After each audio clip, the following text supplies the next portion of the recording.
surgiu o meu interesse pelo futebol americano. Vocês estão vendo a apresentação? Beleza.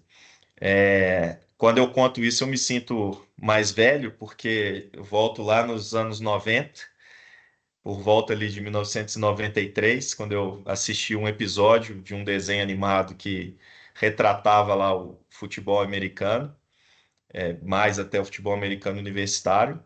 Aquilo ali me chamou a atenção, e aí, pouco tempo depois, eu assisti na TV Bandeirantes, com a narração do Luciano do Vale, o Super Bowl, quando o Michael Jackson fez o show do intervalo, e a partir daquele momento, o show do intervalo do Super Bowl se tornou uma atração por si só, né? E até hoje é bastante influente em tudo que acontece, né, na organização aí do Super Bowl como evento de entretenimento. Depois desse interesse, e ali eu ainda não compreendia totalmente as regras do jogo, fui aprendendo aos pouquinhos. Aluguei um cartucho na época ainda de videogame do Madden, e foi ali que eu comecei a aprender as regras, aprender como é que o jogo funcionava, e aí me apaixonei de vez, à medida em que as transmissões foram ficando mais frequentes no Brasil, passei a acompanhar, então essa evolução das transmissões com a ESPN inicialmente, e até chegar no momento atual em que a gente tem a maior multiplicidade aí de transmissões que o Brasil já vivenciou, com a entrada do Grupo Globo. Consigo ter essa noção de como que o esporte, como que a liga cresceu aqui no país, e gosto muito de situar a relevância desse estudo, né? Então, por que que vocês estão dedicando aí um tempo do dia e da noite para falar, para ouvir sobre a NFL? Um dos aspectos mais óbvios é essa presença da liga no nosso mercado, né? Então, tivemos no ano passado, em setembro, a primeira partida oficial da NFL no Brasil. O evento em si, eu, né, tenho dito que da arquibancada para dentro foi excelente, e com alguns problemas ainda do ponto de vista dos serviços que foram oferecidos, algo que era natural para uma primeira experiência no país. E agora em 2025, né, há cerca de 20 dias, nós tivemos a segunda partida em São Paulo, e com muita alegria eu posso afirmar para vocês que o que não havia funcionado ou havia funcionado de maneira não ideal no ano passado evoluiu, melhorou, houve correção, e eu achei a experiência deste ano, né, de 2025, fantástica em todos os aspectos. Acho que foi realmente um momento de consolidação da presença da Liga aqui no Brasil, né? Fala-se, inclusive, na celebração de um contrato de 5 anos entre a Prefeitura de São Paulo, por meio da SP Tours, com a NFL, para a continuidade aí dessa partida em São Paulo, né, no médio e longo prazo, e na realização de uma segunda partida, talvez no Rio de Janeiro, né? Essa é o que se comenta aí nos bastidores. Algum de vocês esteve presente ano passado, esse ano, quer compartilhar um pouquinho da experiência? Eu tava nesse ano. Eu fui no jogo. Muito que que você, legal. Foi. que que você achou, comparando assim com outras experiências, né, em eventos esportivos, Sofia? Eu achei, mas é que assim, obviamente, eu não moro em São Paulo, não sou de São Paulo, então eu atravessei tudo pelo metrô. E foi muito fácil, primeiramente. Tava a cada 5 minutos a estação de metrô de São Paulo. Tava dizendo, se você vai pro jogo da NFL, isso que eu tava na Avenida Paulista, pra quem não sabe. Tava dizendo, tava muita gente, muito sinalizado, Taquera. A estrutura foi muito bem feita. O jogo deixou pra desejar pela parte dos Chiefs, né? Mas não vamos falar disso. Mas eu achei muito legal. Eu já fui em jogos lá também, do Chiefs mesmo também. E eu acho que eu achei, pelo menos, se adaptou muito bem à estrutura do Brasil, que é muita gente vai de metrô, muita gente usa o transporte público. E diferente lá, por causa do tailgate e tudo mais, não foi uma experiência americana, mas foi uma experiência muito legal. Eu pretendo repetir, se der tudo certo, acontecer de novo. E eu gostei bastante, vi que o senhor também estava lá, né? A gente não se encontrou, mas muitos desportivos estavam no mesmo evento. Sim, sim. Eu concordo, eu acho que foi uma experiência similar ao que a gente tem nos Estados Unidos, com as limitações, né, da cidade de São Paulo, do entorno ali de Itaquera, mas em termos gerais eu acho que eles conseguiram reproduzir bastante da atmosfera ali que a gente tem nos jogos da NFL. E ano passado fui de metrô também, né? Esse ano não, mas no ano passado eu fui e acho que São Paulo passou na prova, digamos assim, né, em relação a essa questão da mobilidade. Ano passado, muita gente que foi de carro ficou 3 horas no engarrafamento e tal, mas eu acho que isso era, de certa forma, esperado, né, pela distância de Itaquera, ali da região mais central de São Paulo, e pela quantidade de veículos, né, que normalmente já circulam numa sexta-feira, à noite, né? Mas acho também que nesse ponto houve evolução, né? Pelo que eu ouvi de algumas pessoas que foram de carro, a minha experiência também indo de carro desta vez foi muito positiva. Então, acho que, né, a gente pode ficar bastante confiante de que a NFL realmente vem para ficar no país em termos de realização de jogos oficiais, né? Quem sabe para o ano que vem, se o Rio de Janeiro de fato conseguir trazer o jogo, não seja um jogo de pré-temporada, para que haja a possibilidade ali de mais testes, enfim. Mas realmente eu acho que tirar São Paulo do calendário vai ser difícil e, né, foi uma experiência muito bem sucedida até o momento. Nessa questão da presença da NFL aqui no Brasil, eu recomendo para vocês, e posso depois disponibilizar esse estudo, um trabalho feito pelo Ibope Repucon, ainda com dados de 2024, né? Certamente eles vão soltar um relatório abrangendo já 2025, que mostra qual que é o tamanho da NFL em números no país, né? Então, o crescimento nos 10 anos aí, entre 2014 e 2024, foi de 310%. Então, hoje estima-se uma quantidade de 41, a gente ouve entre 40 e 45 milhões de pessoas que se declaram fãs do futebol americano aqui no país, né? Existem algumas diferenças de metodologia de pesquisa. Eu já conversei com alguns pesquisadores desses institutos que me falaram assim, que tipo de pergunta é feita para poder se chegar nesse número, né? Então, há algumas divergências metodológicas, então tem gente que fala que esse número está superestimado e tal, mas o fato é que, ainda que seja um esporte de nicho, a população do Brasil é muito grande, né? Então, mesmo sendo um nicho, é muita gente.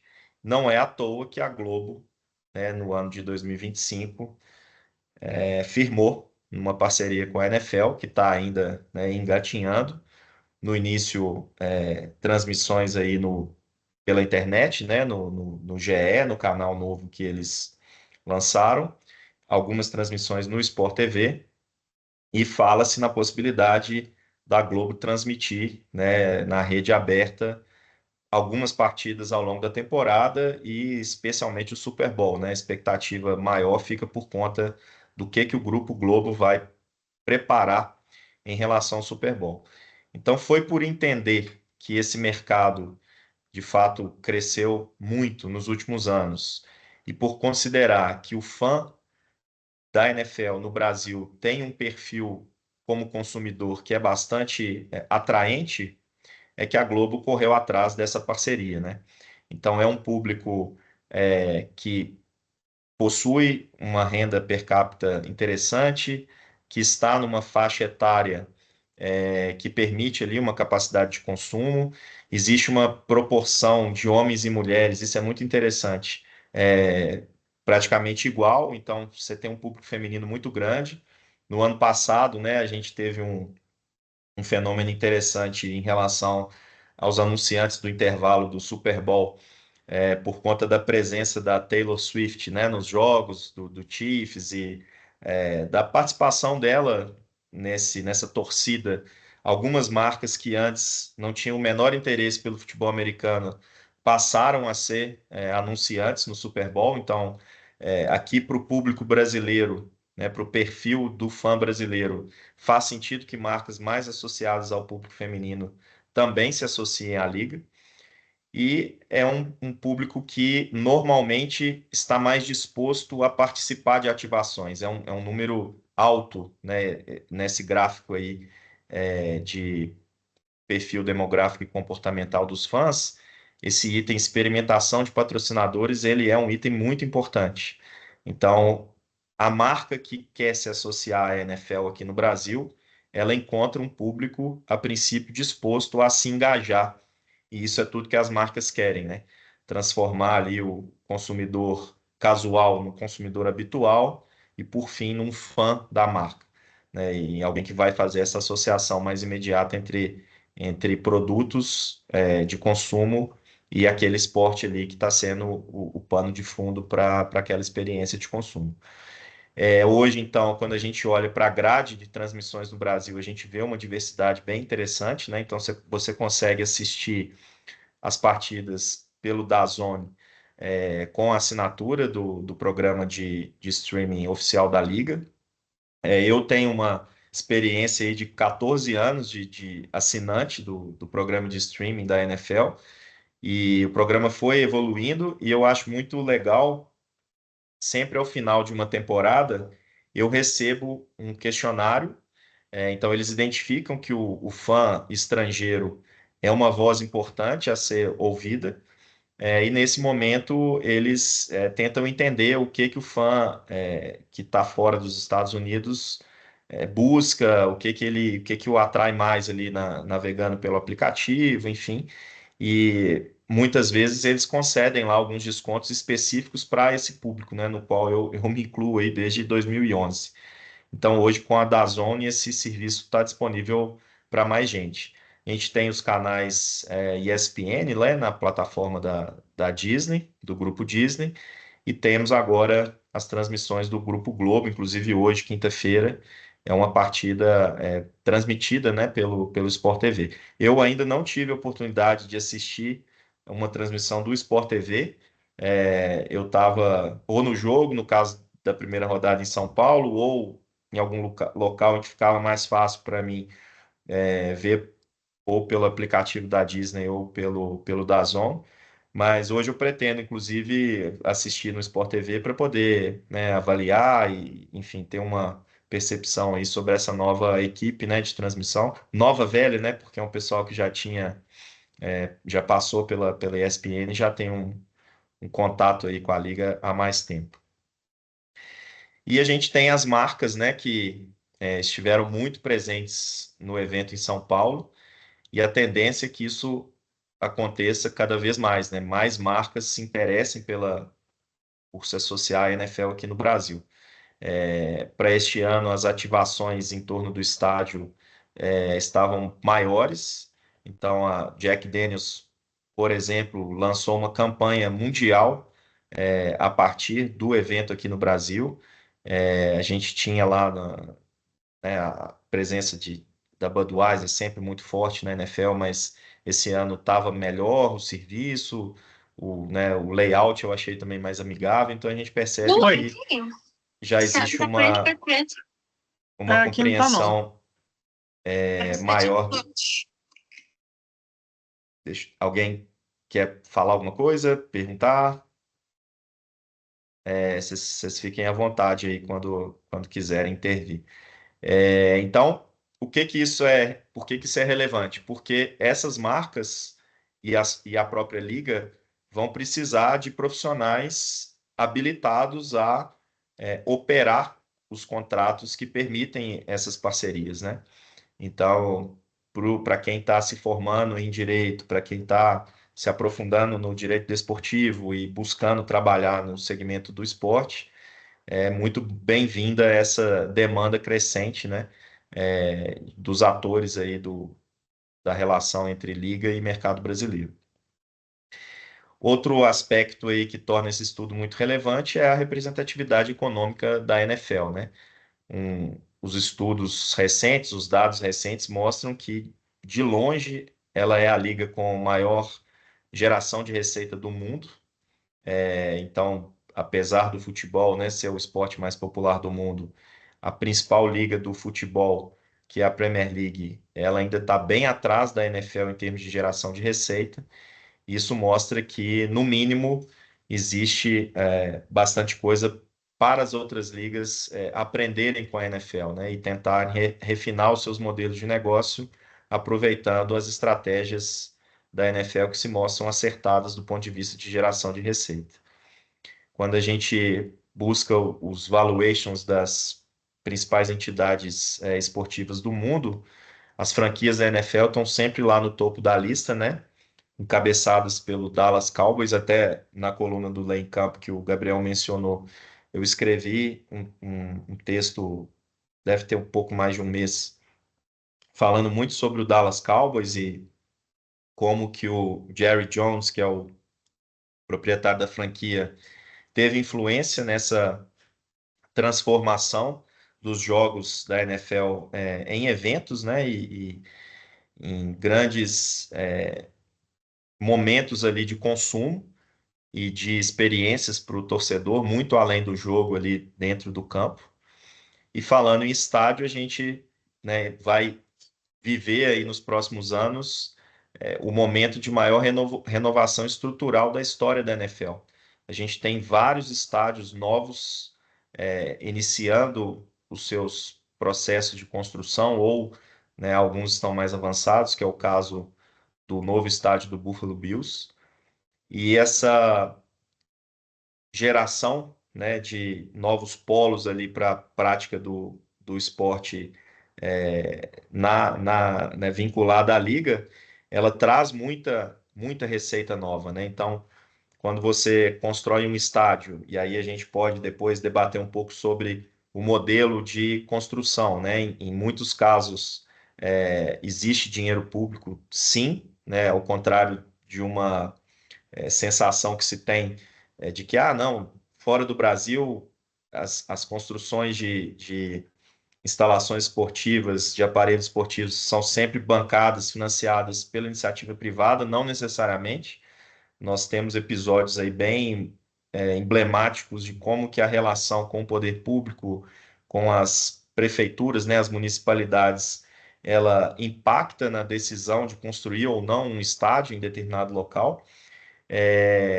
Mas, querendo ou não, e havendo ou não um investimento público, existe toda uma geração de novas riquezas a partir da instalação de um estádio, né? Então, todo um comércio em torno do estádio, a malha viária precisa ser adaptada ou muitas vezes construída do zero, e isso aí gera muito emprego.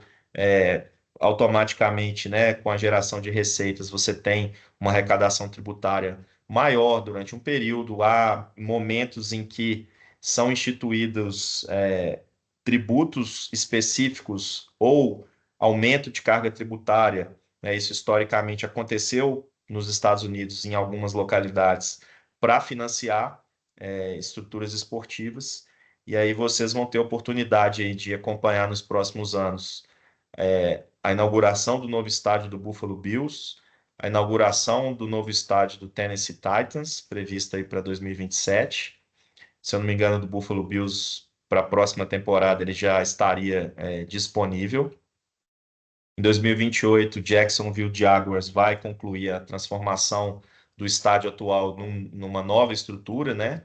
Um projeto de 7 bilhões de reais, trazendo um pouco aí para os reais para a gente não perder essa ordem de grandeza, porque quando a gente fala em NFL, a gente vai falando em bilhões de dólares, né? E muitas vezes fica uma coisa muito distante da nossa realidade. O Cleveland Browns é que tem o projeto que está mais atribulado neste momento. Houve, por exemplo, lá uma negativa do Departamento de Transportes de Ohio por conta da altura do novo estádio que eles pretendem construir aí para inaugurar em 2029. E nós tivemos há poucos dias a confirmação de que o Washington terá né, um novo estádio no local onde o primeiro estádio do hoje Washington Commanders, né, que é uma franquia que mudou de nome, mandava os seus jogos.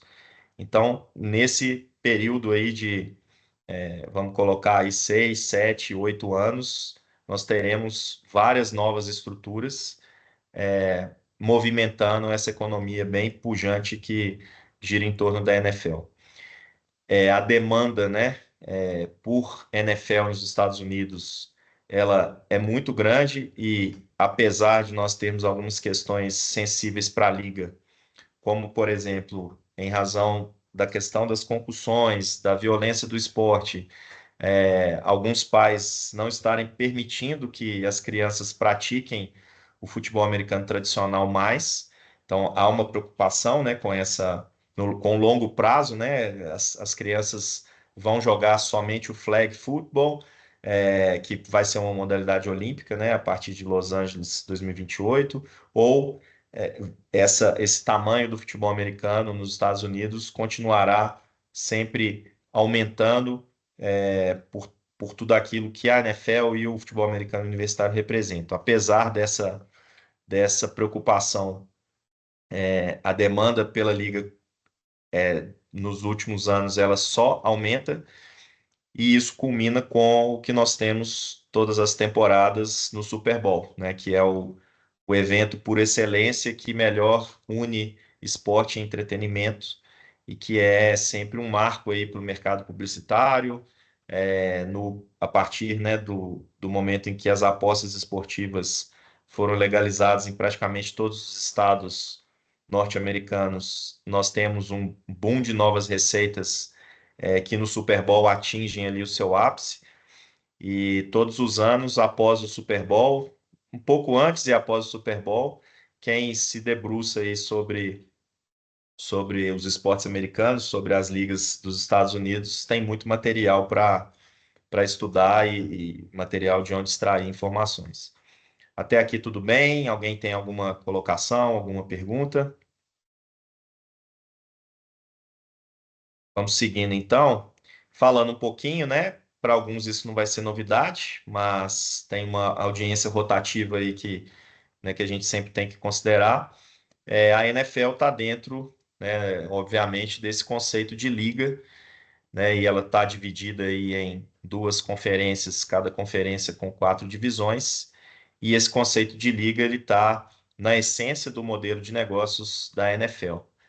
Na liga, os donos do produto, os donos do campeonato, os donos dos direitos de exploração comercial são os próprios times, né? As próprias equipes, as próprias franquias que disputam a competição. Então, a figura do comissário, ela é, de fato, a face ali do poder da liga, mas ele nada mais é do que um empregado dos donos das 32 franquias da NFL. Quando a gente olha, pensando um pouquinho também, né, e comparando com as outras ligas norte-americanas, quais são as contribuições de cada uma delas para esse modelo de negócio, a gente tem a NFL contribuindo com o Instituto do Draft, né, do recrutamento de atletas para compor as equipes que disputam a competição. Então, lá em 1935, essa ideia de draft ela vem com a NFL.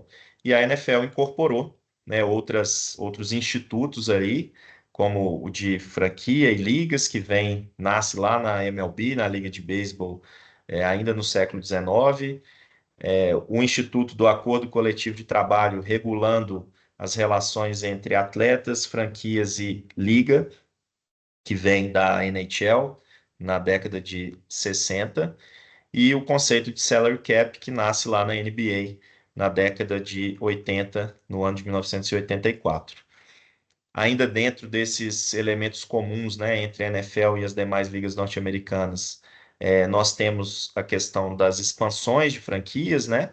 A NFL hoje tem 32 franquias e a NBA, por exemplo, tende a chegar nesse mesmo número em breve, né, com a expansão aí para mais 2 cidades. Então a liga, né, não teve 32 times desde o princípio, né? E é interessante quando a gente estuda a história da competição, ver como é que foi a regionalização do esporte, né, no território dos Estados Unidos, que é um território muito grande também, assim como o nosso. A gente tem, né, a questão das realocações, né, que para nós aqui acostumados com o futebol é algo muito estranho, né, imaginar que um time possa mudar de cidade num determinado momento. Já tivemos casos no nosso futebol aqui em que isso aconteceu. Tem lá o Grêmio Barueri, né, que normalmente se aponta como o exemplo aí de um time que mudou de cidade, em mais de uma ocasião, inclusive. Mas para os esportes americanos, dentro dessa ideia de liga e franquias, isso é algo natural, né? Quando a liga ou a própria franquia enxergam que um determinado mercado faz mais sentido para um time, né, a mudança acontece, né? E recentemente nós tivemos isso, né, com a franquia que hoje é o Los Angeles Rams, né?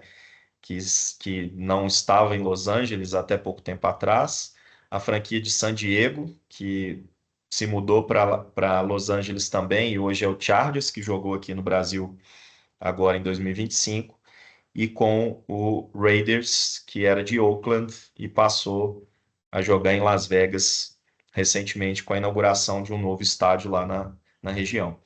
E a gente tem também algo que impacta muito do ponto de vista econômico, a ideia de negociação conjunta dos direitos de transmissão e das transmissões multiplataforma, né, que é algo que no Brasil ainda não está totalmente maduro esse mercado, com os novos atores aí, Cazé TV, o próprio Grupo Globo incrementando as transmissões, né, pelo YouTube, a tendência é que o nosso mercado aqui de transmissões multiplataforma cresça e se consolide cada vez mais, mas no caso da NFL, isso aí já é uma realidade há muito tempo. Foco na experiência do fã, inovação, tecnologia, venda de naming rights dos estádios, das arenas, isso tudo também é algo que faz parte aí do modelo de negócios da NFL e que é comum às outras ligas norte-americanas. E dentro dessa estrutura, a gente tem a busca pelo equilíbrio competitivo, né? E aí mecanismos como o draft, o teto salarial, eles funcionam para isso, para garantir que não haja um desequilíbrio muito grande entre aquelas equipes de maior mercado em relação às equipes de menor mercado, equipes que têm mais estrutura física em relação a equipes que têm estruturas físicas mais modernas. Isso é essencial para que todos os participantes, que afinal são donos do produto, se sintam em condições de efetivamente obter resultados e, com isso, crescer seus negócios, enfim, trazer ali para os donos o lucro ou o prestígio ou o crescimento de outras receitas que não são diretamente relacionadas ao jogo em si, mas que são possíveis graças ao jogo. A gente tem políticas de governança corporativa aplicadas de cima para baixo, né? Ainda que as franquias tenham certa autonomia, elas precisam seguir determinadas diretrizes que são obrigatórias para todos os participantes da liga, e a figura do comissário, que eu já mencionei, como o juiz, o júri e o executor das penas, né? Então, de fato, há uma centralização de poder na mão do comissário, mas o comissário não faz nada que não tenha sido previamente autorizado pelos próprios donos das franquias, que no fim das contas são os donos da liga. Então, esse na apresentação, né, depois vai ficar disponível para vocês, né, eu trago um pouco aí dos conceitos de liga, franquias, um pouco da história de como que a gente chegou nesses institutos, né, que perpassam aí todas as ligas norte-americanas. E aí só uma ressalva aqui que eu não trato nesse estudo da MLB, né? A MLB tem algumas características diferentes e que se aproximam um pouco mais em determinados pontos do que a gente está acostumado, em outros se afasta. Mas aqui eu estou considerando, né, a liga de beisebol, a liga de hóquei e a liga de basquete em paralelo aí à NFL. A gente tem alguns temas, né, que são juridicamente relevantes quando pensamos em NFL E aí vem a questão do esporte como palco para manifestações políticas, por conta da figura do Colin Kaepernick, né? Que a NFL teve um papel muito central nesse debate nos Estados Unidos. Existem séries ficcionais e documentários sobre o Colin Kaepernick. Eu acho que é um estudo de caso muito legal para vocês fazerem, né? Para vocês buscarem.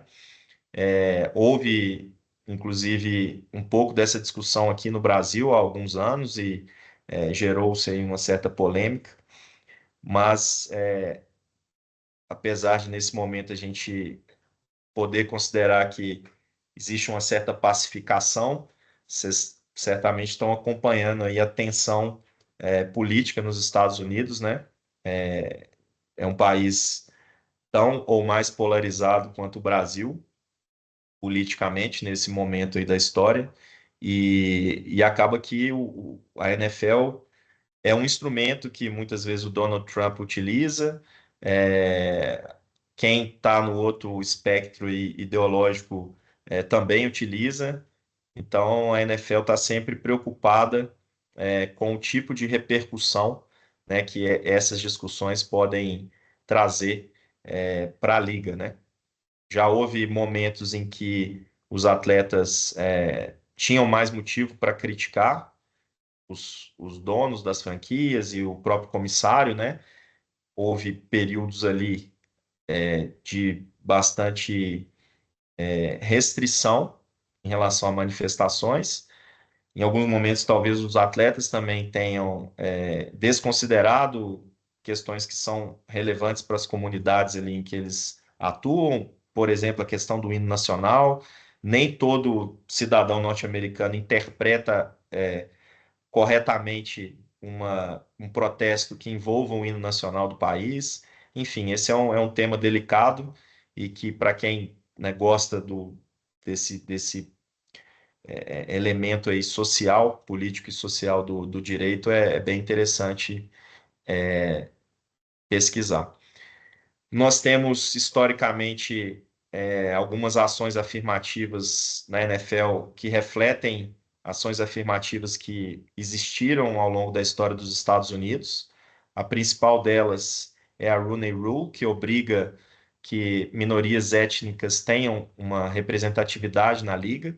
Então, isso começou em relação a treinadores, depois foi expandido para outros cargos ali dentro das organizações das franquias, mas ainda existe um caminho a ser percorrido, né? A NFL, como outras ligas, ela tem uma maioria de atletas negros e a representatividade da população negra em cargos de direção, ela está muito distante dessa proporção dos atletas, né? Então, isso é também objeto aí de atenção para o direito, e a Rooney Rule, inclusive, inspirou algumas entidades, inclusive a Federação Inglesa do nosso futebol aqui, a adotar algum tipo de mecanismo para reduzir o desequilíbrio, né, de representatividade aí nas equipes. Nos esportes profissionais dos Estados Unidos, a gente tem aí, né, quase sempre uma diferença significativa na representatividade étnica. Sobre esses temas aí, políticos, sociais, culturais da NFL, eu recomendo a leitura desse livro. É um livro que eu acho que faria sentido ter a tradução para o português no momento atual, por exemplo, porque ele trata desse tema da polarização e como é que o esporte muitas vezes é utilizado aí para alimentar as narrativas. Uma outra obra que eu indico, e tem tanto o livro quanto o filme, né? O filme é muito bom também, é o Concussão, né? O filme com o Will Smith, que conta a história do médico de origem nigeriana que descobriu a doença degenerativa causada, né, pelas concussões e que é o ponto aí de partida para aquilo que eu mencionei no início, né, dos pais ali não deixarem as crianças praticar o futebol americano organizado, com equipamento, por conta dos choques de cabeça, principalmente, né?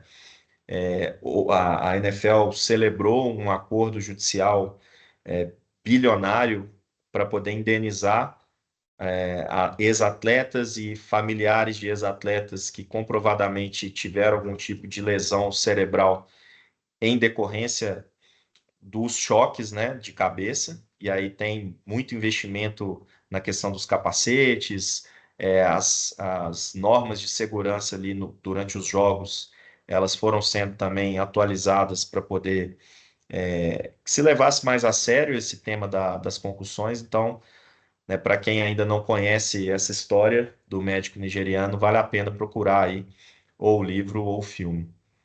Falei um pouquinho, né, mais cedo sobre as realocações, e é muito interessante estudar como uma realocação impacta a vida das pessoas, né, em determinadas cidades, em determinadas regiões dos Estados Unidos.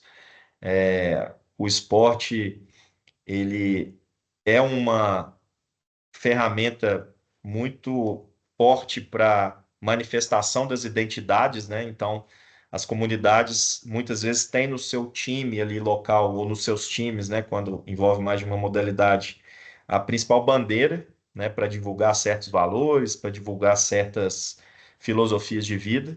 E quando uma franquia simplesmente sai de um lugar para outro, ela não leva só os atletas, os equipamentos, né, os uniformes, ela leva um pouco do sentimento ali das pessoas, né? Então, esse é um tema também que eu acho muito legal para vocês que estão aí nesse meio, se aprofundarem um pouco e pesquisarem.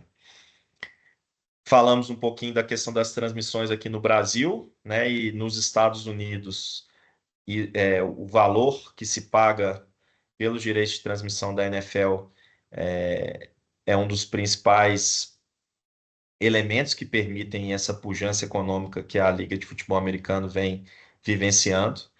A NFL, há muito tempo, né, como eu também comentei mais cedo, explora o streaming e entende a importância de difundir ali o seu conteúdo no máximo de plataformas possível. Existem maneiras diferentes de se ver um jogo, né? E na NFL, por exemplo, as transmissões voltadas para crianças com elementos de desenho animado, com personagens de desenho animado ali participando do jogo, isso vem tendo sucesso ano a ano, né? A NFL não teve medo de inovar junto com os parceiros de mídia, pensar em transmissões diferentes. Então, você tem transmissões com comentários o tempo todo de algum personagem relevante. Tem os irmãos Manning, né, que participam lá de uma transmissão específica na ESPN. Então, essa diversidade de maneiras de transmitir e que depende, obviamente, dos contratos, né? E da estruturação jurídica desse mercado aí de telecomunicações, né? E de mídia de modo geral, é algo que pesa muito no modelo de negócios da NFL. A NFL também, ela já tem um histórico grande aí de compreender a transformação digital pela qual o esporte vem passando, né?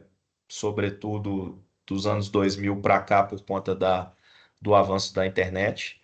E ela trabalha muito bem a questão da venda de experiências, né? Algo que a gente está começando a ter aqui no Brasil, mais em relação aos nossos times, né, de futebol, em relação às equipes de vôlei, às equipes de basquete, essa ideia do ir ao jogo como experiência, ela é cada vez mais presente. E no convívio aí com a NFL, a gente já tem há alguns anos, por exemplo, o principal evento do Super Bowl realizado fora dos Estados Unidos, ocorrendo no nosso país, né, que é o NFL em Brasa.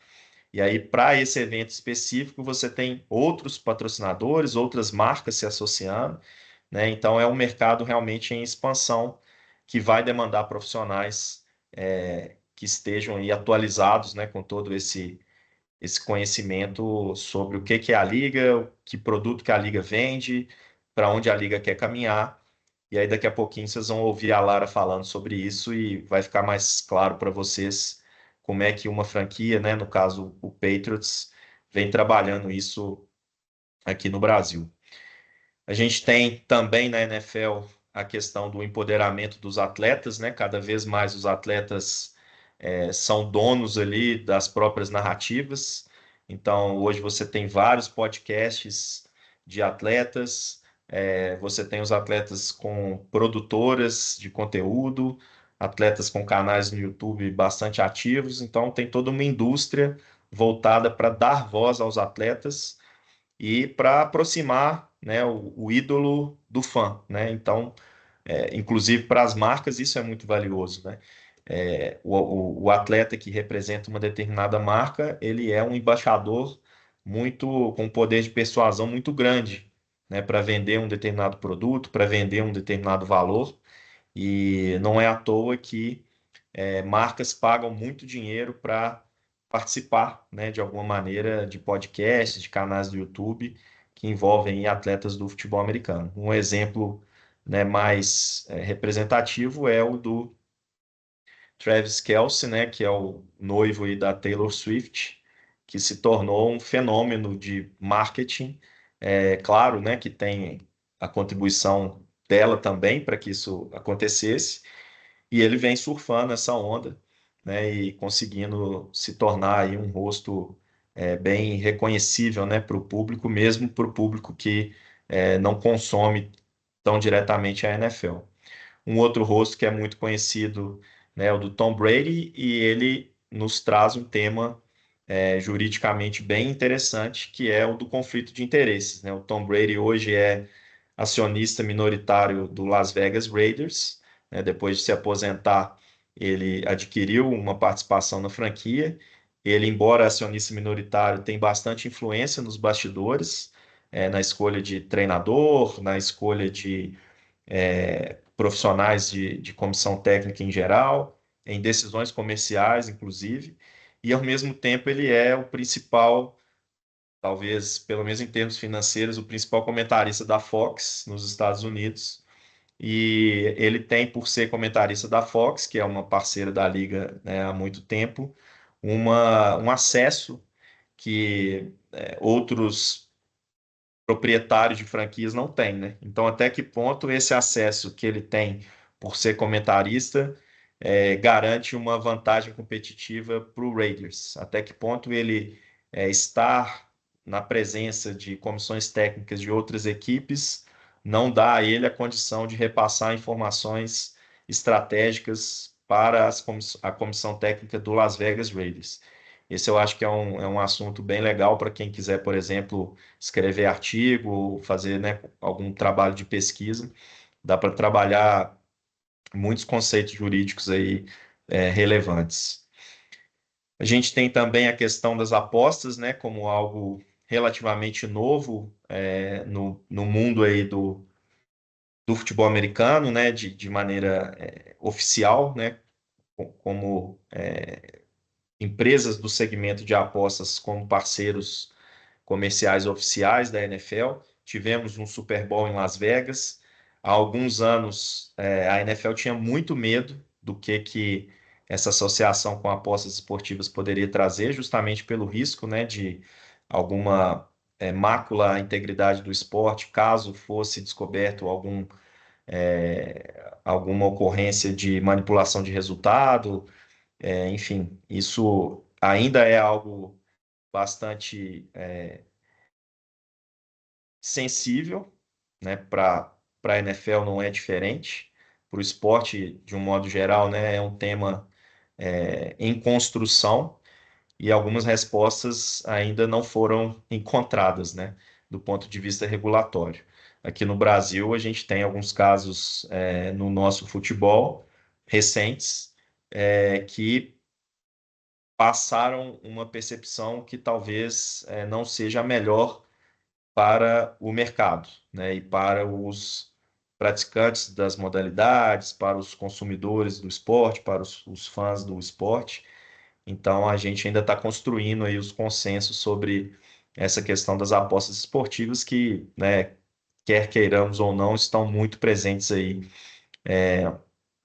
em cada transmissão, em cada interação que a gente tem com o esporte. No caso específico da NFL, é legal também a gente mencionar o tamanho do mercado de fantasy nos Estados Unidos, né?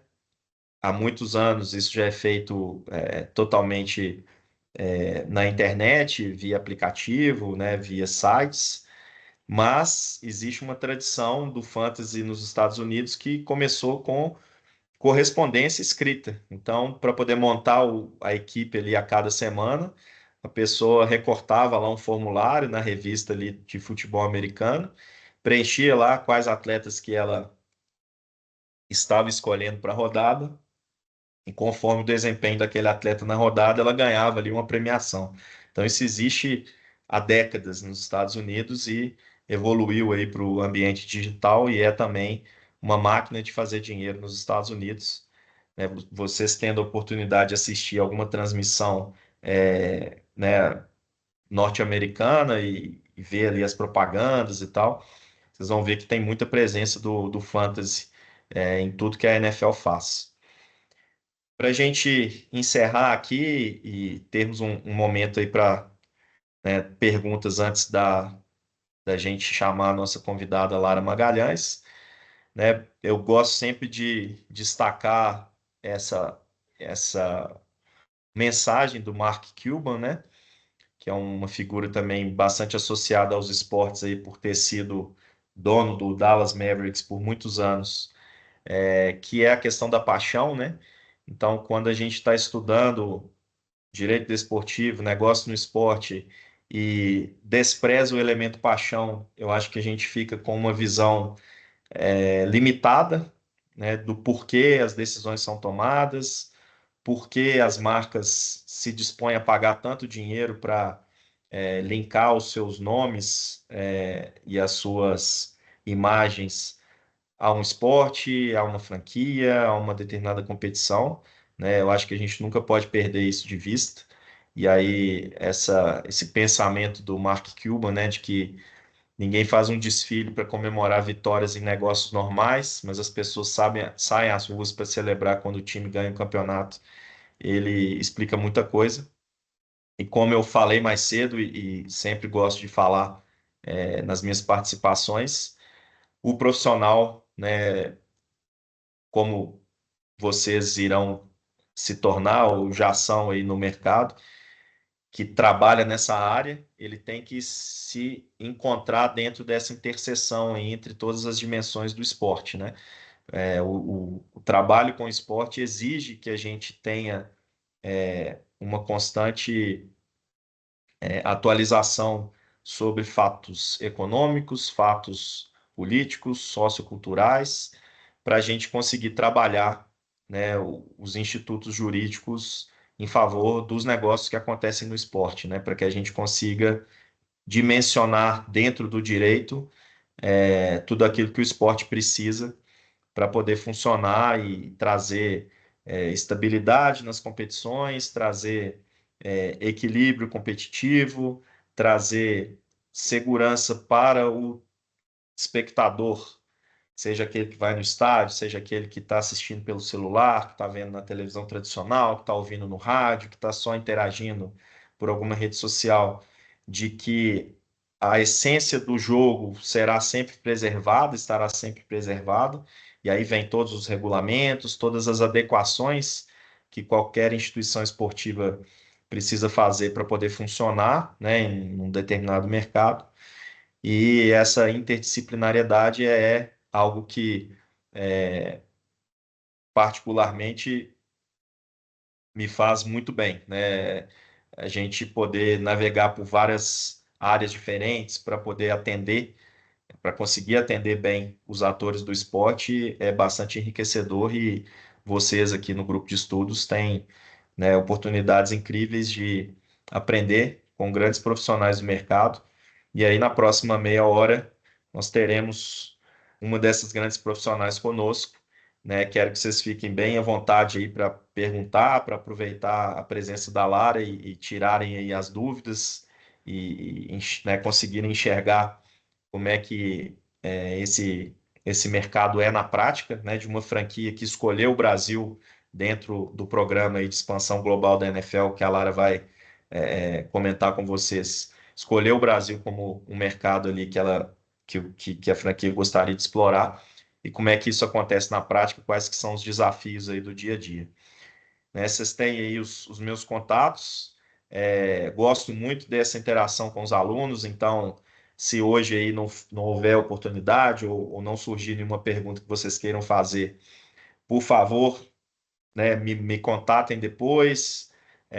Gosto muito de trocar aí essas vivências para indicação de bibliografia, eventualmente, né, para participar de algum evento. Então, contem sempre comigo, tanto aqui no grupo de estudos, quanto em outros momentos aí que a gente acaba se encontrando no esporte fico sempre muito feliz de rever pessoas com quem eu divido um pouco aí dessa atividade acadêmica. Alguém quer participar antes da gente chamar a Lara para se juntar ao grupo?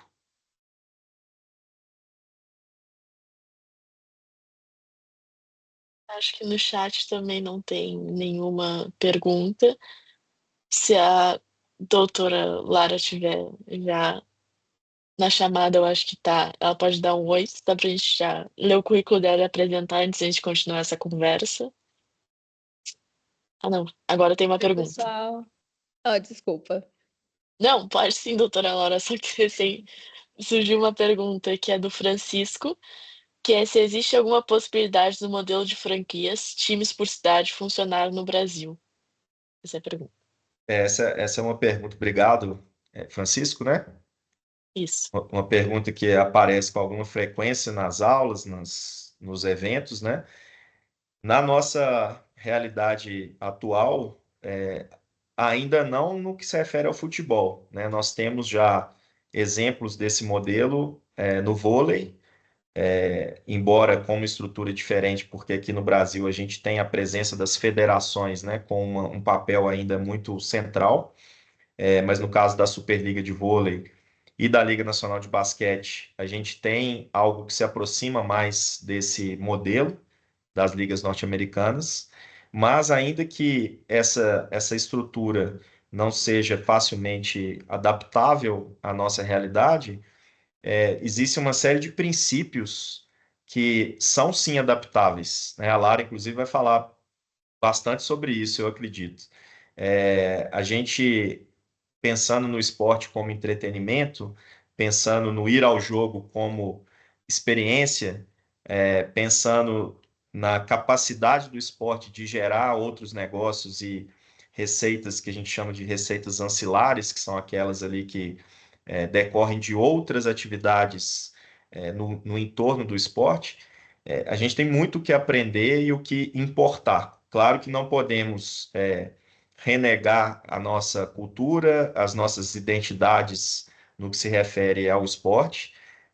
Nem tudo que vem de fora é melhor do que o que existe aqui, e nem tudo que existe aqui tem que prevalecer a todo custo, simplesmente porque a gente está acostumado que seja assim, né? Se a gente pensar dessa maneira, a gente não evolui, eu acho que a gente não amplia o alcance do esporte, das modalidades, das competições, e a gente perde oportunidades de enriquecer aquilo que a gente já tem, né? De melhorar aquilo que a gente já tem.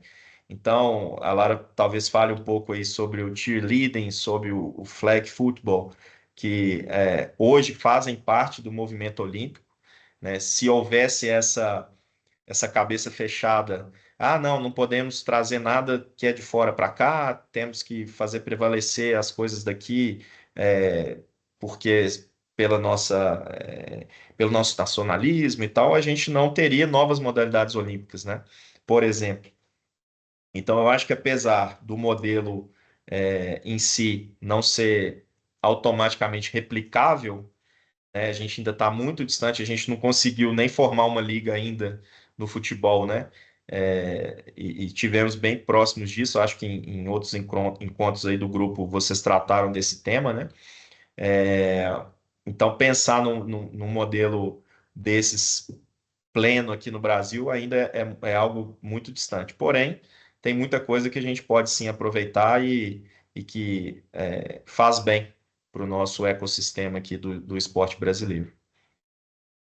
Então, muito obrigada, doutor Forte, é sempre um prazer. É casa, né? Já veio tantas vezes, nos vê tanto, já é parte já do grupo. Agradecer também a doutora Lara.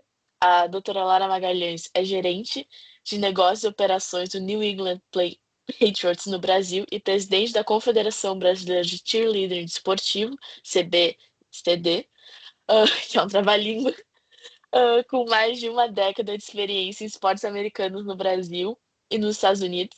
A doutora Laura é também pós-graduanda em Gestão Estratégica de Negócios, Gestão Esportiva e mestranda em Estudos Olímpicos. Muito obrigada pela sua participação. Seja bem-vinda ao GED. Primeiramente, obrigado pelo convite. Sempre que a gente tem a oportunidade de falar um pouquinho sobre o nosso trabalho, sobre o que tem sido feito e principalmente essa integração com a cultura brasileira é muito importante para a gente. Então, assim, agradeço muito o convite, em nome de toda a organização Patriots, também, que recebeu muito bem esse convite, fazendo muito parte do que a gente quer fazer no Brasil. O Daniel, ele falou um pouquinho sobre a questão do flag football, da questão do cheerleading, né? Mas eu quero dar uns passinhos atrás para que a gente possa começar entendendo o que trouxe o Patriots para o Brasil, né?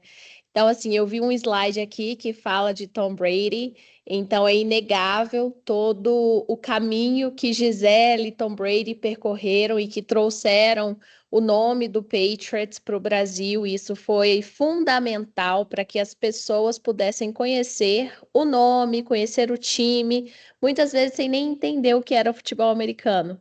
Então, a gente, assim, entende muito essa importância que ele teve e sempre vai ter. Hoje o Tom Brady ele tem uma estátua no nosso estádio. Não sei se vocês conhecem, mas isso foi fundamental, essa história toda dele de 20 anos dentro do Patriots, para que o Brasil conseguisse, né, o Patriots conseguisse a licença para atuar no Brasil. Então, assim, como que a gente começa a nossa história no Brasil? Muito antes de existir o GMP, que é o Global Markets Program. Mais ou menos, o Patriots foi o primeiro time da liga a ter um site em português. Isso há mais ou menos 10 anos atrás. Quando o time ainda estava indo muito bem, as pessoas estavam começando a acompanhar ali justamente por essa relação Tom Brady e Gisele. E depois a gente começou a perceber, né, que existe um amor, uma aproximação, um carinho muito grande de brasileiros na região onde o New England Patriots está situado, que é na região de New England. Ali a gente tem 6 estados, então a área de abrangência do New England Patriots é maior do que outros times da liga, porque a gente tem todos esses 6 estados como área de atuação. E aí, ali é onde se encontra também a maioria dos brasileiros morando no exterior. Então, a gente tem vários pontos aí que foram importantes e que a gente sempre levou em consideração, mesmo não conseguindo chegar na ponta. Então, quando a NFL começou em 2022 com o GMP, que é o Global Markets Program, eles fizeram um processo de como se fosse um bid. Então, os times eles podiam fazer uma aplicação para serem selecionados ou não para terem um mercado brasileiro. Hoje o GMP ele vem crescendo cada vez mais. O Patriots adquiriu os direitos de Brasil em 2024 e foi quando eu fui contratada. Eu morava nos Estados Unidos e fui contratada para voltar e desenvolver o nosso negócio no Brasil. E isso é uma diferença muito grande que o Patriots sempre enxergou. Quando a gente fala de integração cultural, quando a gente fala de realmente respeitar a cultura local, uma coisa que o Daniel falou aqui, o Patriots tem uma preocupação gigantesca com isso. porque não é simplesmente a gente chegar no Brasil e querer impor o modelo Patriots de negócio. Isso não funciona. A gente precisa respeitar a questão local mesmo. Assim como temos vários times e várias marcas que são brasileiras e tudo, e hoje atuam no mercado, às vezes não esportiva, mas atuam no outro mercado nos Estados Unidos, e quando elas chegam lá, elas também precisam entender sobre as questões específicas do local onde ela vai estar atuando. Então, o Patriots, a gente fez um planejamento, essa licença que nós temos é para 5 anos, mas como o Patriots possui a maior torcida aqui no Brasil, é bem difícil a gente não conseguir renovar essa licença. Por quê? O time ele tem essa preocupação de expansão no Brasil, de expansão da modalidade flag, porque a modalidade flag é realmente, como o Daniel muito bem colocou, é o futuro do futebol americano, né? Então, quando a gente fala de flag, a gente está falando sobre uma modalidade que é como se fosse uma iniciação do futebol americano, que possui um custo muito menor. Então, para você jogar flag, o que você precisa são as fitas, o cinto e um campo. Então, o campo ele pode ser reduzido, ele pode ser adaptável, ele pode ser com 5 jogadores, pode ser com 7 jogadores. Podemos ter meninos e meninas no mesmo time. Então, isso torna o flag muito mais atrativo, muito menos perigoso e muito mais fácil de ser acessado pela maioria do mundo, né?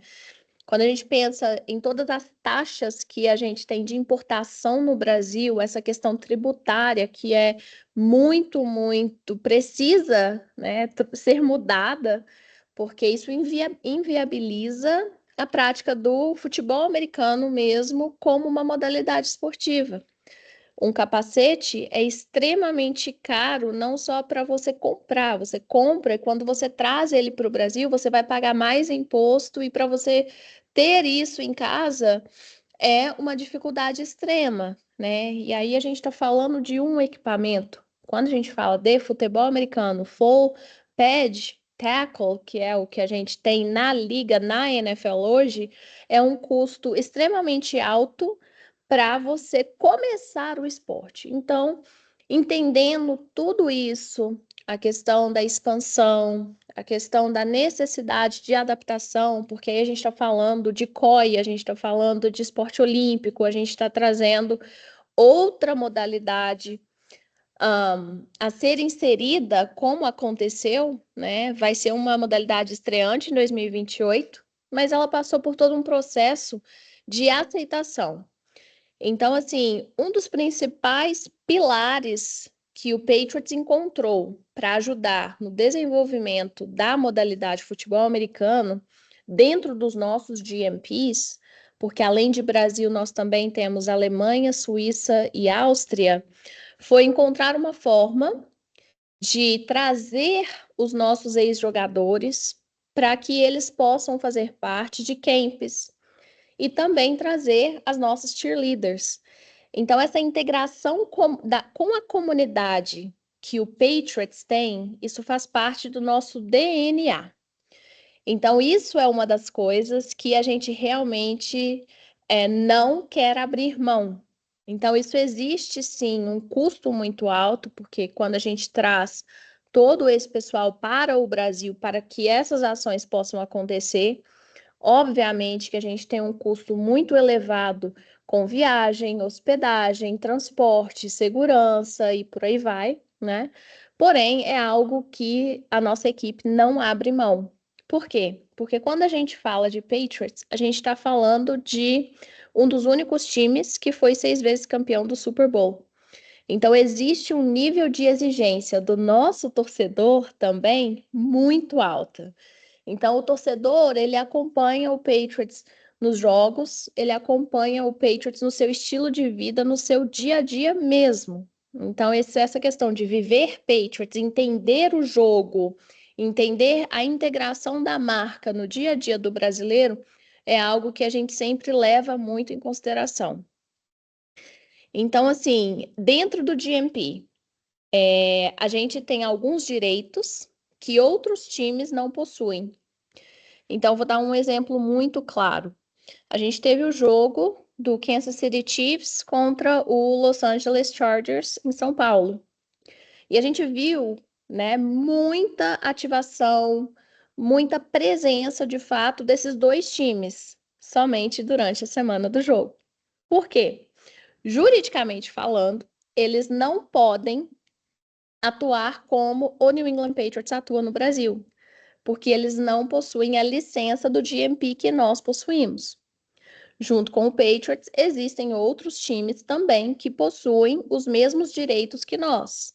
E esses times são o Miami Dolphins, o Detroit Lions e o Philadelphia Eagles. Inclusive, o Eagles foi o campeão do último Super Bowl. Então, assim, por que que esses times eles escolhem o Brasil? Existe uma pesquisa, existem vários fatores que são levados em consideração que trazem esses times para que eles possam aplicar e ter esse direito de estarem no mercado internacional. Então, quando eu falo que o Los Angeles Chargers e o Kansas City Chiefs não podem atuar no Brasil, eu acredito que isso seja por um tempo determinado. Porque hoje os times americanos da NFL, eles entendem o valor do mercado brasileiro. E aí é que entra a principal diferença entre o Patriots e os outros times. Eu comecei a minha fala falando que o Patriots começou a ter uma aproximação com o torcedor brasileiro há mais ou menos 10 anos atrás. Então, toda essa vivência, toda essa preocupação em construir essa base não aconteceu da noite para o dia. E dentro desses 10 anos, agora 11, a gente teve e temos vários desafios. Então, um dos principais desafios que a gente tem hoje em dia é de ter pessoas no mercado que de fato entendam sobre o que é NFL, sobre o que é um GMP, quais são os direitos de um clube que detém os direitos de GMP e dessa parte de globalização da marca. O Patriots entendeu isso muito tempo atrás. Então, hoje, o nosso trabalho, apesar de termos desafios, são desafios infinitamente menores do que os outros times estão tendo agora. Então, apesar de não termos sido o primeiro time a ter o mercado brasileiro, geralmente hoje, quando a gente pensa em NFL no Brasil, o primeiro time que vem na cabeça é o Patriots. Então, assim, existiu todo um trabalho da nossa equipe de conteúdo, da nossa equipe jurídica, da nossa equipe de um departamento internacional. Hoje o Patriots ele possui um departamento internacional e isso é muito legal. Por quê? É o único time da liga que tem um departamento internacional, um podcast em português, um site completamente com a parte toda em português, uma newsletter que é enviada semanalmente, as nossas redes sociais, nós temos os maiores números de seguidores em todas elas. Então, quando a gente começa a comparar o que o mercado está trazendo como resposta pelo investimento que o time está colocando, a gente consegue entender o porquê que o Patriots está crescendo tanto no Brasil. Em média, a gente tem um crescimento entre 200% e 300% por ano. Isso é muito alto, muito alto. Então, mas assim, Lara, mas como que o Patriots está crescendo e aí, o time não está indo tão bem em campo? A gente tem todo um. É muito legal falar isso na NFL, porque quando eu falo de lealdade do fã, ele não compra outra marca. Ele deixa de comprar, mas ele não compra outra marca, ele compra o Patriots. porque o que vai dentro do Patriots é o senso de comunidade, é o senso de pertencimento, que dentro ali da paixão é uma coisa muito clara para a gente. E além disso, o centro de todas as nossas ativações sempre é o torcedor, sempre é o nosso fã. Então, todas as ativações e ações que são planejadas por todos os departamentos do Patriots, porque lá a gente tem departamentos diferentes que fazem uma integração para que essas ativações aconteçam. Então, por exemplo, a gente tem o nosso setor de comunidades. Esse setor de comunidades trabalhou com o departamento internacional para que a gente conseguisse montar o Patriots Flag Football Camp. Beleza? Por quê? Já é algo que a gente faz com a nossa comunidade nos Estados Unidos e a gente está replicando isso com as devidas e necessárias adaptações.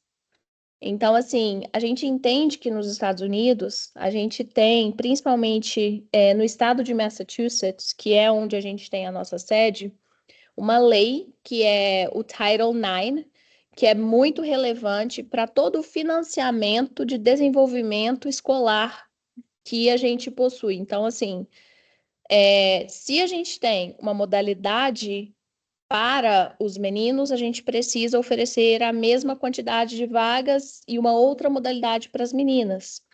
Essa lei, ela impacta muito no desenvolvimento que depois de algum tempo passado o college vai impactar na vida profissional. E aí, como o Patriots consegue trazer isso para auxiliar no desenvolvimento do esporte? Em 2023, a gente iniciou um torneio de flag football para incentivar as escolas e principalmente as meninas a jogarem flag football. E essa foi uma ação do nosso departamento de comunidade. Então, tudo que é feito hoje no Brasil, de alguma forma, já foi testado. Então, o que a gente está trazendo é algo já melhorado, é algo que já foi comprovado que funciona. Então, no nosso camp de flag que a gente teve agora, nós tivemos o primeiro camp de flag privado, ou seja, foi um camp que foi pago.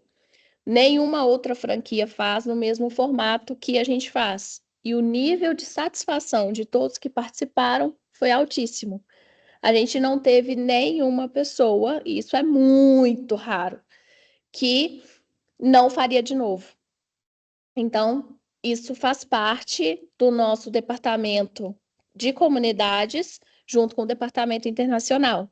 Implementar algo que é completamente novo. E dentro deste implementar algo que é completamente novo, a gente tem várias oportunidades de negócios e a gente depende, sim, muito do jurídico, porque nós temos a licença de uma empresa que já atua no mercado, que já faz esse tipo de camp, para que eles possam estar trabalhando junto conosco.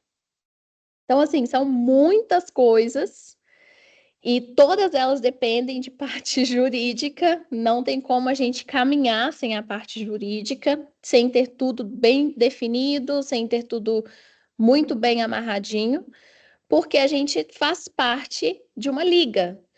Então, assim, a gente precisa dar um retorno não somente para o nosso time, mas todas as nossas iniciativas, elas são compartilhadas e muitas vezes, graças a Deus, copiadas por outros times da liga.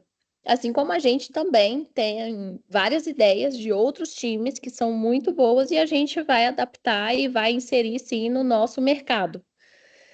Então, assim, é algo que flui muito bem, mas que por trás do fluir muito bem, de ver as coisas acontecendo, existem vários departamentos e cada pessoa tem um papel muito bem definido para que a gente consiga fazer tudo que a gente está fazendo no Brasil. Então, assim, esse é um dos nossos principais ativos, mas além disso, eu não sei se vocês acompanham, né, as redes sociais do New England Patriots Brasil, que é o Patriots Brasil, mas a gente também tem trabalhado bastante com essa parte educativa e trazendo influenciadores para testarem coisas que provavelmente eles não experimentariam se não fosse como Patriots. Então, a gente teve uma ação super bacana que foi feita na Praia da Barra, no Rio de Janeiro. A gente colocou um field goal e um espaço específico para que as pessoas pudessem tentar dar um chute e ver se entrava ali no Y e tudo. Essa ação, ela foi a primeira vez que a gente fez também. Só que hoje ela se tornou um ativo do Patriots Brasil. Então, hoje a gente consegue trazer para dentro desse tipo de ativação marcas que podem ser utilizadas dentro de um co-branding para que a gente possa rentabilizar todas as ações que são feitas no Brasil. Então, existe muito aí o trabalho do departamento internacional com o departamento de conteúdos do Patriots, porque aí a gente vai depender de outro tipo de mão de obra.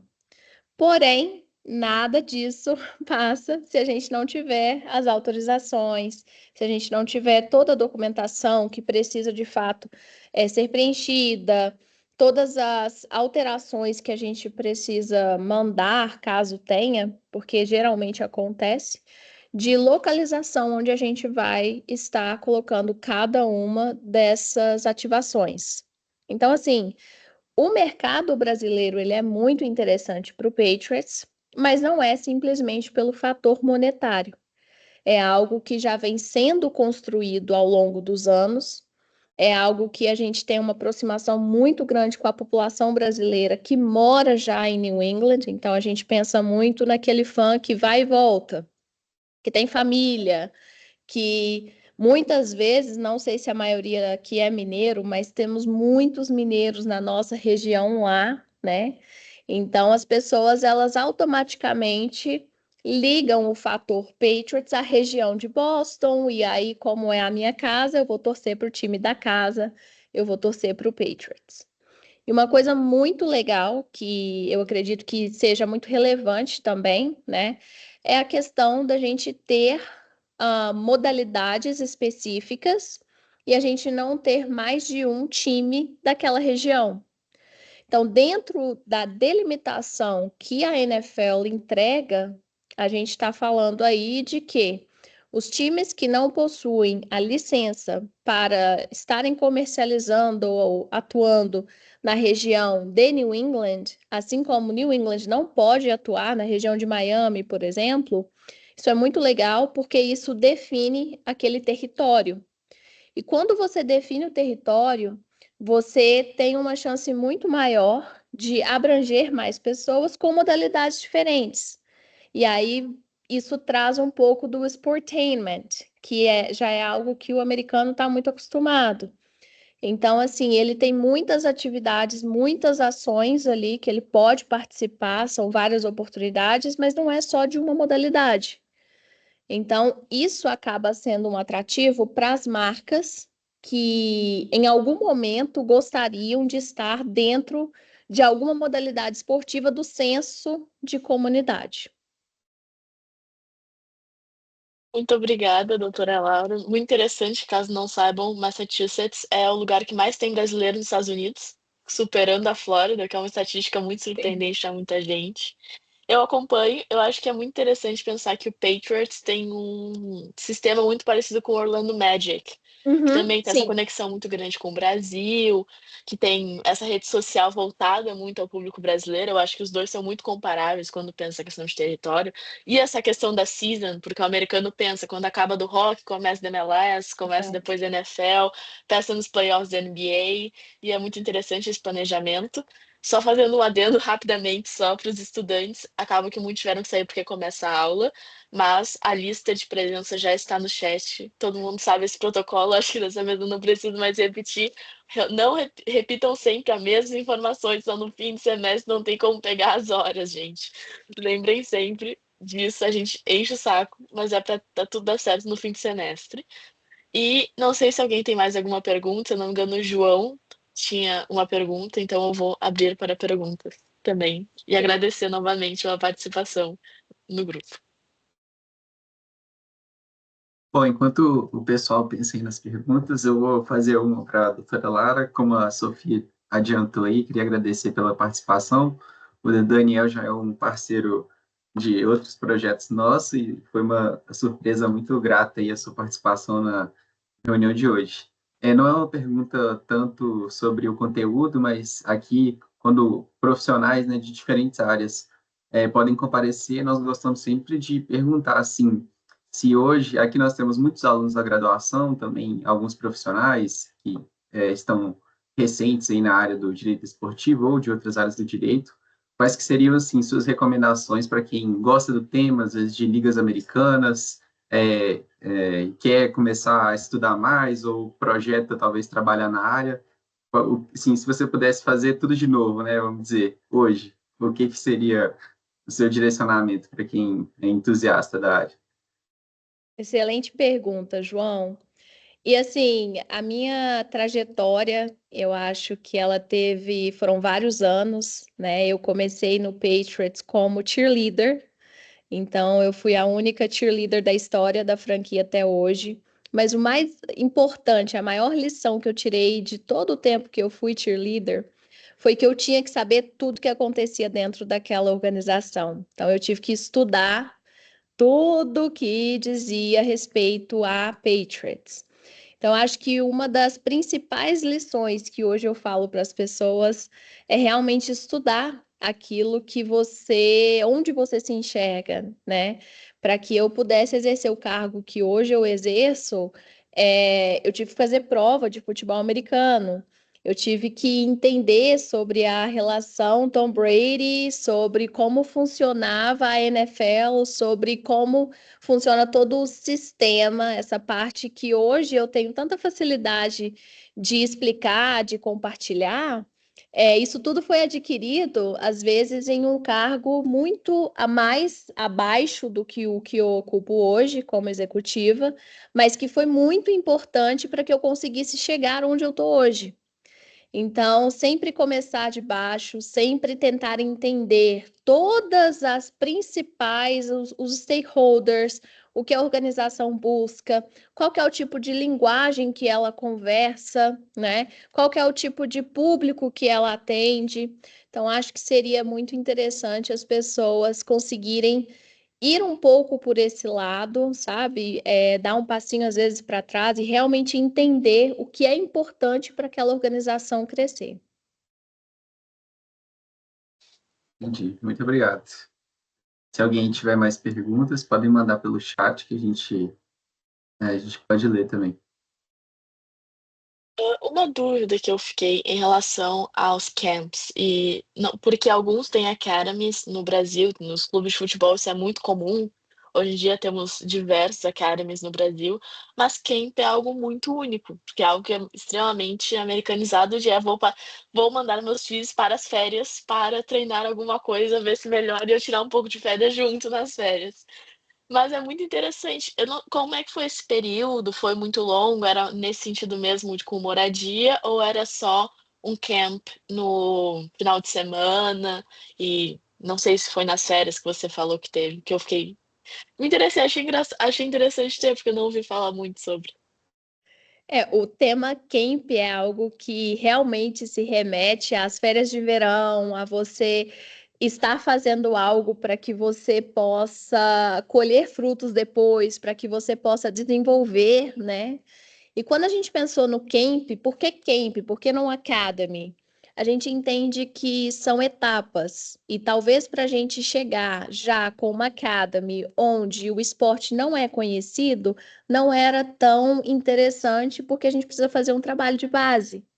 Então, assim como é feito nos Estados Unidos, lá a gente tem um apoio para a liga, né? Que é uma liga que já é estadual, que já está dentro do sistema escolar, que no Brasil é diferente. Então, a gente não tem o mesmo tipo de financiamento via Title IX no Brasil que a gente tem via Estados Unidos.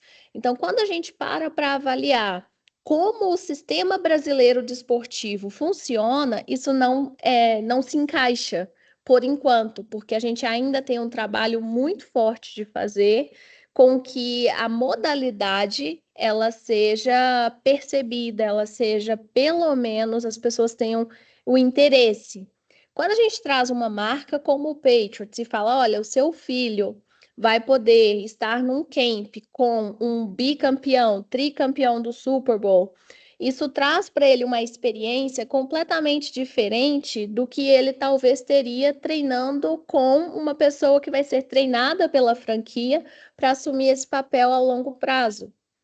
Mas, com certeza, isso é uma excelente ideia que a gente tem em mente, sim, mas é algo que a gente pensa um pouco mais a longo prazo, exatamente porque a gente, entendendo o mercado brasileiro, ainda não é o momento. Certo, muito legal. É algo que eu fiquei curiosa pensando, porque a gente conhece muito as academies, então pensar num camp no Brasil era algo bem diferente, até porque aqui no verão as férias são diferentes e tudo mais. Mas eu acho que não tem nenhuma pergunta no chat agora, que as pessoas estão indo para aula. Nós chegamos a ter 120 ao mesmo tempo, mas agora as pessoas têm aula noturno. Então, se ninguém tiver mais uma pergunta, agradecer pela quarta vez ao Forcilli por ter vindo, a doutora Lara por ter tido essa palestra muito única, sobre uma experiência extremamente única, que é uma ligação do Brasil com o Patriots. E tenho certeza que ensinou muita coisa. O doutor Post ensina como